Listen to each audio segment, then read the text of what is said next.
সরকার যখন ছিলেন শেখ হাসিনা সরকার তাই হোক যাই হোক কম বেশি একটু ভালো চলছিলাম, কিন্তু এখন মনে করেন দেশ সব আউলাই গেছে। এখন কোনো ডিসিপ্লিন নাই।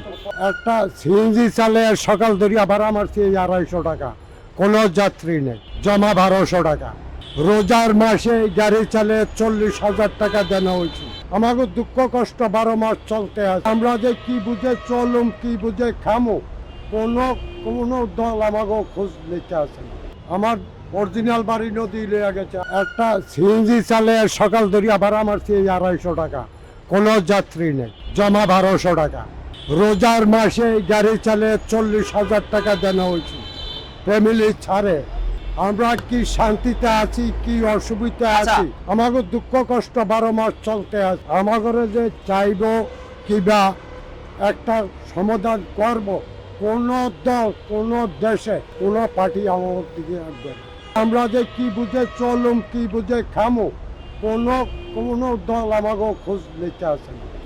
আমরা যে খাইয়া আছি না খাইয়া আছি, আমরা এই দেশের নাগরিক, আমার অধিকার আমি পচামুখা তাগরে দেই। আমাকে ধর্ম হিসাব করিয়া তারা তো এইটা রাখে না। আমার পরিবার 4 মেয়া 2 ছেলে, ছেলেরা ছোট।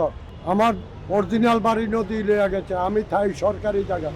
সরকার যখন ছিলেন শেখ হাসিনা সরকার তাই হোক যাই হোক কম বেশি একটু ভালো চলছিলাম, কিন্তু এখন মনে করেন দেশ সব আউলাই গেছে। এখন কোনো ডিসিপ্লিন নাই।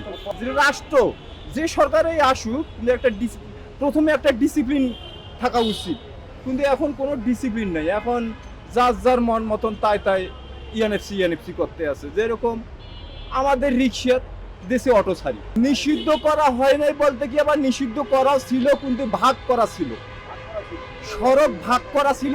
এই সড়কে উঠতে পারবে না, ওনার জায়গায় চালাইতো, আমরা আমার জায়গায় চালাইতাম। কিন্তু এখন সব ডিসিপ্লিন সব আউলাই গেছে। এখন আমাদের সকাল থেকে এই পর্যন্ত 100 টাকাও মারি নেই, 80 টাকা মারছি। তা মনে করেন এখন তো কারে কি কমু, এখন তো কর মতন তো সেই রকম যে লোক আমরা তো নাই। এখন কি করবো কি না করবো আমরা তো দিশেহারা হয়ে গেছি। এখন আমাদের জনসাধারণের চিন্তা করবো কেডা, চিন্তা করেই একমাত্র উপরওয়ালায়। তাছাড়া মানুষ নিজের পাটা শক্ত রাখার জন্য মানুষ অনেক কিছু কায়দা কৌশল করি জায়গা মতন পৌঁছিয়ে তার মনে করেন মুনাফা তারা নেয়, কিন্তু সাধারণ মানুষের কথা কে জিজ্ঞেস